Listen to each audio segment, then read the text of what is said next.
In this video, we are going to dive deep into CELPIP Listening Part 1, where you will listen to two people solving a problem in real life situation. So you will learn the most effective strategies to understand the conversation, catch key details, and avoid common traps. If you want to start your listening section strong and boost your overall score, this part is where the momentum begins. So let's get right into it. First, you should know the context before you listen, right? Each part 1 audio is based on a practical everyday issues like planning a trip, deciding on an event, or making a choice. You will be told what the situation is before the audio begins. Use that preview to mentally prepare. For example, if the prompt says, you will hear two people discussing how to spend their weekend, immediately you should start think they might talk about weather, transport, schedules, or preferences. So this helps activate the right listening filter. Got it? And then preview the question. That's the second one. Whenever possible, try to preview the questions right before the audio plays. Quickly glance through the questions. You often have few seconds. Even seeing the first few words of each question can clue you what details you need to listen for. So I'll tell you why this will be helpful. If question 1 is about why they changed their plan, your ears are now tuned to that part of the conversation even before it comes. So that's the reason. Preview the question and listen with intent. You should know what to catch. In part 1, most questions test your understanding of reasons for decisions, choices made or rejected, who does what, solutions to a shared problem. So, train your brain to pick up phrases like, how about, that could work, what if we, that's not ideal because I'll tell you why you need to train your brain to pick up these phrases. These phrases signal decisions, concerns, or changes in plan, which often link directly to the answers. Okay? And take quick, smart notes. You don't need full sentences. Jot down keywords and names while listening. You can use symbols and arrow marks for solutions and directions, and then you can use short forms. Got it? And don't be fooled by early details. Often, incorrect options are mentioned early in the audio before the speakers change their mind. So don't lock in on the first option discussed unless it's clearly agreed on at the end. So the strategy is that you should follow the final decision, not just what was suggested. And pay attention to tone and agreement. Listen for confirmation signals between speakers. Yeah, when they're saying, yeah, let's do that. Or if the phrase is like, sounds good, I will handle that part. So these phrases cues show that they have reached a solution, which often helps you answer what did they decide questions. Got it? And use the 30 seconds wisely.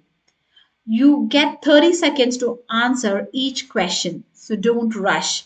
First, try to eliminate the wrong choices, then confirm your pick by recalling what was actually said, not what you assumed.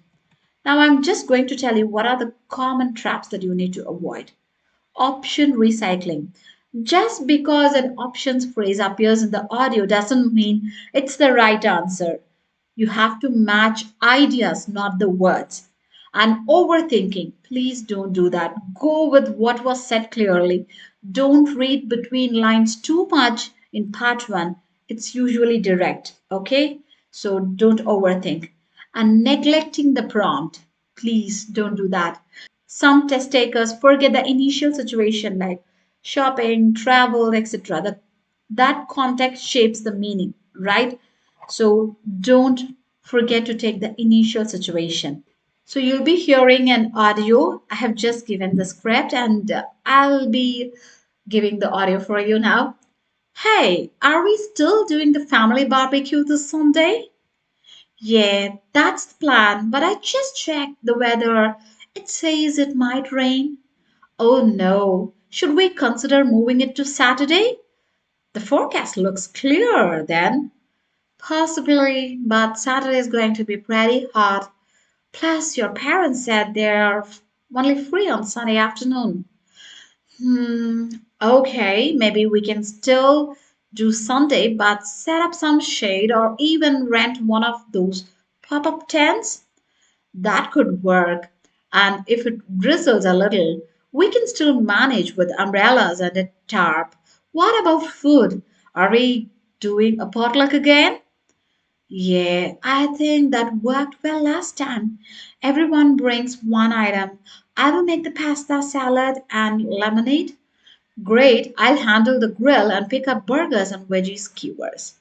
Now let's see the questions for this for section 1. So this is how you will be listening to an audio and you will be getting the questions. Why is the woman unsure about holding the barbecue on Sunday? It's supposed to be very hot. She has another event planned. The weather might be bad. The grill is not available. The option is the weather might be bad, which is already given. So, what do the speakers plan to do about food? Order from a restaurant, bring their own meals, have it catered, arrange a potluck. So, the right option, as we heard it in the audio, it's like arrange a potluck. Which food item will the man be responsible for? Yes, out of the four options, veggie skewers. Now, the next one, the audio section 2. Okay, what about seating? Last year we did not have enough chairs and Uncle Joe ended up sitting on the cooler. Oh, yeah, that was kind of funny, but let's avoid that this time. We can borrow folding chairs from our neighbors. Or we could rent some. Remember that party rental place down the street? They are not too pricey. Good idea. I'll check with them today. Also, do we need extra coolers? We've got a lot of drinks to keep cold. We only have the big red one. Maybe we can ask your brother to bring a small one. Yep, I'll text him. What about music? Should we just use a Bluetooth speaker like last time? For sure. I will charge it up the night before and make playlists something upbeat but family friendly. Now, the section 2 questions. What problem did they have at last year's barbecue? And the four options given, if you want, you can just go through it and let me tell you the correct answer. The option B, there weren't enough chairs. What is the woman going to do about the chairs? Check with a party rental shop. What is the man planning to do regarding the music?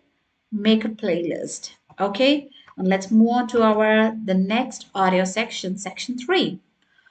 Oh, we forgot to think about activities for the kids. We got bored last time. Right, maybe we can set up a few outdoor games like ring toss or a mini soccer net. Yes, and I think we still have the bubble machine somewhere. That was a big hit with the little ones. Good call. What about the older kids? Maybe a trivia game or something with the teens? Or a mini scavenger hunt in the backyard? That could be fun and get them moving around. Love it. I'll print out some clues and hide small treats. Oh, and we should remind everyone to bring sunscreen and hats. It's going to be sunny even if it doesn't rain. Great idea. I'll add that to the group message. We are going to have an awesome day. And the section 3 questions are here. Why do the speakers want to plan activities for the children? The kids were bored last time. What is one outdoor game they plan to organize for younger kids? Ring toss. Okay? All right. I hope you have enjoyed the session. Kindly like, share, and subscribe for more self tips. See you in the next video. Bye bye.